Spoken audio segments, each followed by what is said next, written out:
Hello, আসসালামু আলাইকুম everyone.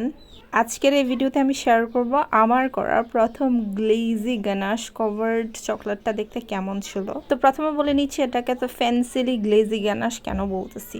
এটা সিম্পলি গানাশই, তবে এটাতে হচ্ছে যে বাটার অ্যান্ড কর্ন সিরাপ যায়, যার কারণে এটার ওভারঅল লুকটা একদম শাইনি টাইপের হয়ে থাকে।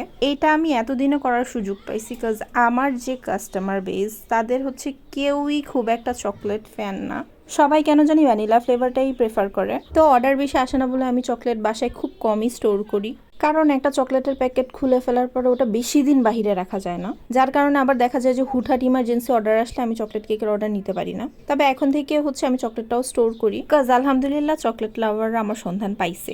এনিওয়েজ, তো এই কেকটা হচ্ছে সেই গ্লেজি গানাশ কভার্ড কেক। আমার চেহারা দেখা না গেলেও আমার হাতটা নিশ্চয়ই আপনারা দেখতে পাচ্ছেন। নর্মালি আমরা বেকারির কেকগুলো এরকম দেখে থাকি, সো এটা হচ্ছে আমার ফার্স্ট ওরকম টাইপের cake. So one down and many more to go ইনশাআল্লাহ।